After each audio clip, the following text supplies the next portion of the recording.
I need to make this extremely clear before people argue with a point I'm not even trying to make. This is not me defending PlayStation. This is not me saying physical media doesn't matter. This is not me saying digital ownership is better. And this is not me saying boycotts can't work. What I'm saying is most boycotts fail because people confuse outrage with leverage. And if we're going to talk about boycotting PlayStation, or any major company for that matter, then we need to stop thinking like frustrated customers and start thinking like people who understand systems. Because large companies are not going to move because you're mad. They move when your anger becomes organized economic pressure. That's the difference.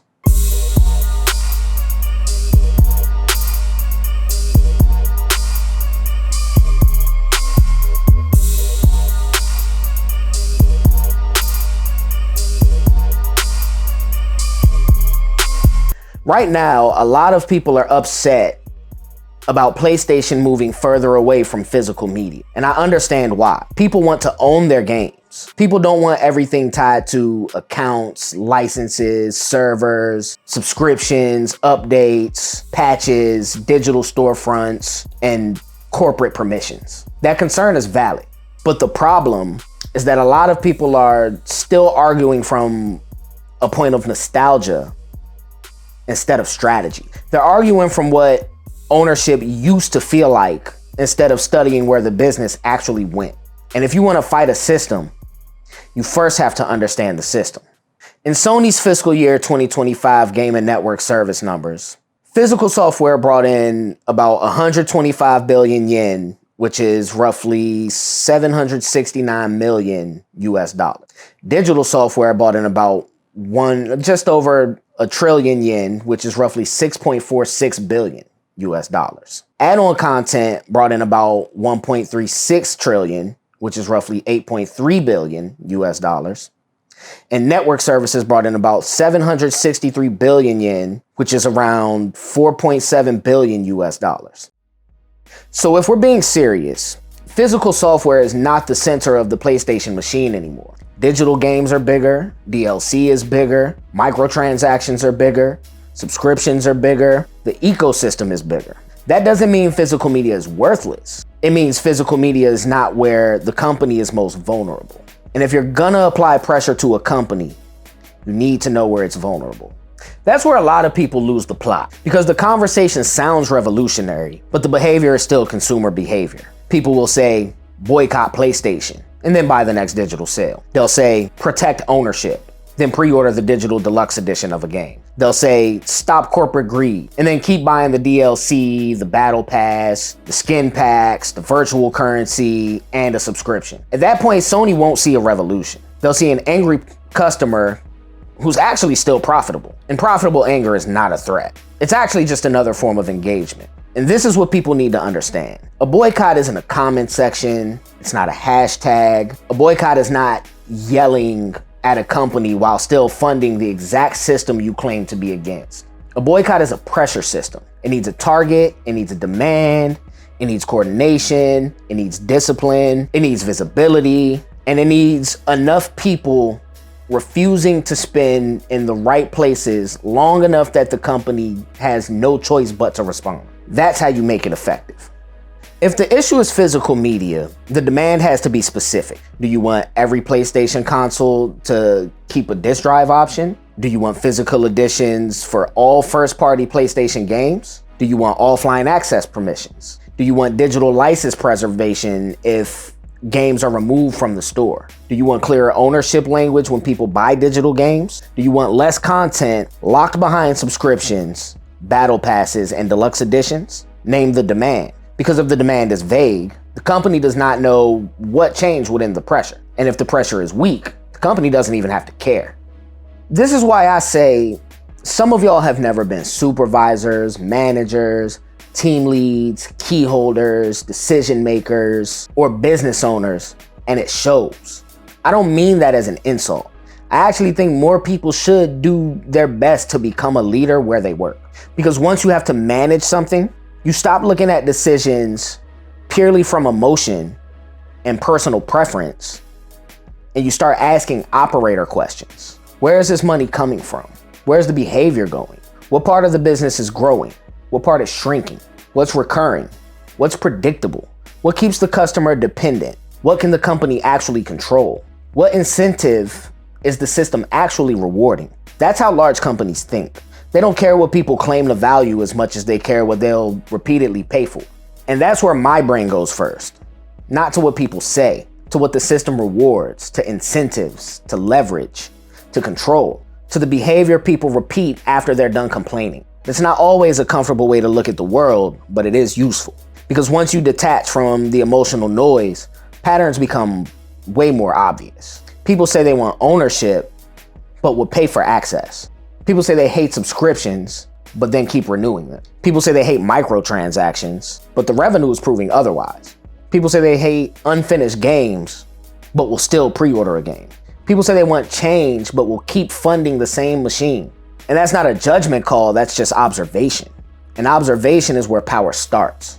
So if there was going to be a real cultural revolt, I wouldn't start with chaos. I wouldn't start with random outrage. I wouldn't start with people screaming into the void while still doing exactly what the system trained them to do. I would start with incentives. I would start with behavior. I would start with the money. Because every system has a weak point. And every company tells you where that weak point is by showing you what it depends on.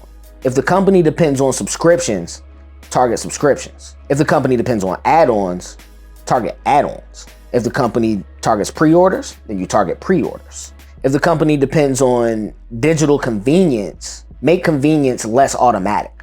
If the company depends on impulse, create discipline. If the company depends on silence, create visibility.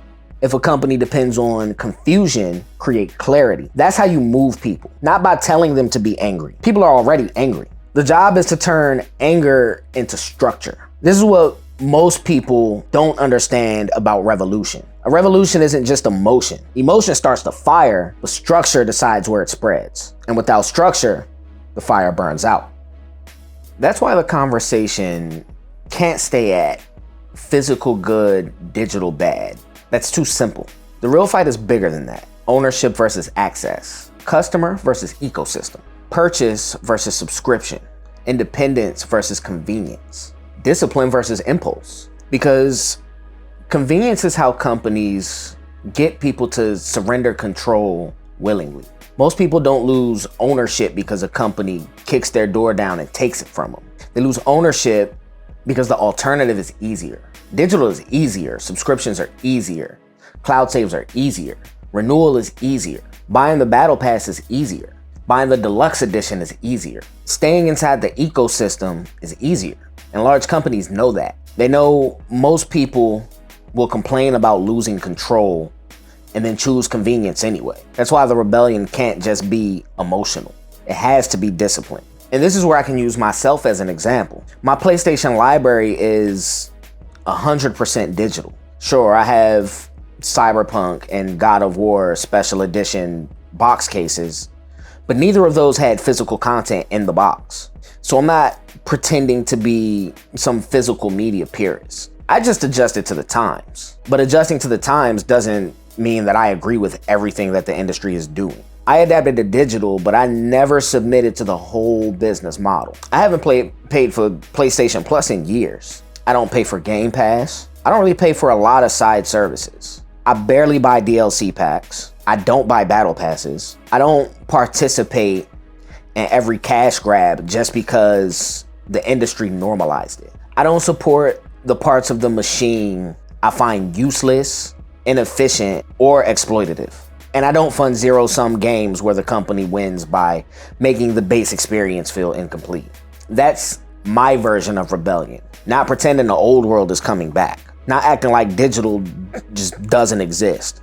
Not yelling about physical media while still feeding every other part of the ecosystem. My version of rebellion is selective refusal. I use the parts of the system that actually make sense for me. I reject the parts designed to keep extracting money after the first purchase. I buy games digital because it's convenient, but most of the time, once I buy the game, that's the end of the transaction. I also game share with a real good friend of mine, which means even inside the digital ecosystem, I'm still not operating exactly how the platform would prefer me to operate. So there's a difference between adapting to digital and being captured by digital. The most valuable customer isn't always the digital buyer. The most valuable customer is the recurring spender, the person who buys the base game, then the subscription, then the DLC, then the deluxe edition, then the battle pass, then the skins, then the currency, then the next pre-order. That's the customer the platform wants. That's the customer the ecosystem is designed to create.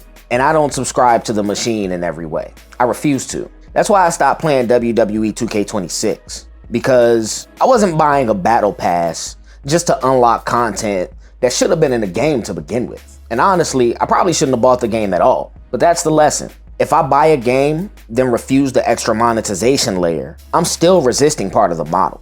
If I skip the subscription, I'm resisting part of the model. If I refuse the battle pass, I'm resisting that part of the model. If I refuse DLC that should have been base content, I'm resisting that part of the model. I think that's what a lot of people are missing. Rebellion doesn't always mean refusing every part of the modern world. Sometimes rebellion means understanding the system clearly enough to understand or decide which parts deserve your money and which parts not. Because if you don't make that decision consciously, the ecosystem will make it for you. That's why I don't think the real divide is physical versus digital. The real divide is a conscious consumer versus a captured consumer. A physical buyer can still fund the machine, and a digital buyer can still resist parts of it. The question isn't just what format you buy. The question is what behavior you keep rewarding. So if people want a cultural shift in gaming, this is how it starts. Not with random outrage, with consumer discipline, with public demands, with spending refusal, with platform alternatives, with preservation conversations, with support for physical releases where they still exist, with support for DRM-free games where possible, with pressure on publishers, not just console makers, with creators explaining the business model instead of just farming rage, with people understanding that every purchase is a vote for the system they're helping build. That's the revolution, not chaos, not harassment, not crashing out, economic discipline, cultural pressure, strategic refusal. Because if the consumer class actually understood how these companies think, the conversation would change overnight. People would stop asking, how do we complain louder? And they would start asking, where does the money move if we stop spending? That's real power. If PlayStation loses enough subscription renewals, that matters. If digital purchases slow down, that matters. If add-on content drops, that matters. If deluxe editions stop converting, that matters. If live service spending declines, that matters. If enough people move their money elsewhere, that matters. But if people keep spending while calling it resistance, nothing changes. So I'm not telling people to riot. I'm telling people to stop confusing noise with power. If you want to fight a large company, understand the company, understand the revenue, understand the incentive, understand the weak point, understand what behavior they're trying to train into you, then refuse that behavior. Because the machine isn't scared of your opinion. The machine is scared of changed behavior. That's how you make a boycott real. That's how you make pressure real. That's how you make companies feel the customer again. And that is how you turn detachment into something useful instead of something destructive. Because sometimes not caring about the performance, the peer pressure, the hype cycle, or the emotional manipulation gives you the distance to see the machine clearly. And once you see it clearly, you can choose not to feed it. Not because you're above everyone else, but because you're not controlled by every impulse the system tries to trigger. That's the part people should learn from. Detach from the hype, the outrage, the nostalgia, detach from the convenience trap. Look at the system, find the incentive, find the pressure point, then decide what you're willing to do to stop funding. Because a boycott is not what you complain about. It's what you refuse to keep funding. And if the pressure doesn't touch the profit center, the company has no reason to move. If gamers had the discipline to do that, a boycott could work. If enough people stop spending in the right places for the right reasons, with a clear demand for long enough, PlayStation would have to feel it.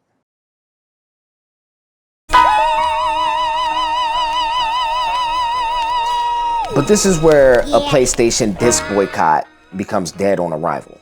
Not because people are wrong to care about physical media, not because ownership doesn't matter, not because digital is morally better, but because most people already made their choice. They chose convenience. They chose digital libraries. They chose preloads. They chose midnight releases, swapping discs. They chose not going to the store. They chose not keeping shelves full of cases. They chose the ecosystem. And once the majority chooses convenience, a boycott built around nostalgia has a very small ceiling. That's the uncomfortable part. The disc crowd is loud, but loud doesn't always mean large. Collectors care. Preservationists, old school gamers, resale buyers care. People who understand consumer rights care. But the average player wants to know one thing. Am I able to play the game that I want to play? That's it. And if the answer is yes, most of them are not going to sacrifice the platform, the exclusives, the convenience, the friends list, the digital library, the account, and the next major release just to defend the disk drive. And that's why this battle is probably pointless, because the leverage isn't really there. The majority doesn't care enough, and you can't build a successful boycott around something the majority no longer values. I saw a lot of people on Reddit talking about buying digital PS5 specifically for GTA 6. Not angrily, reluctantly.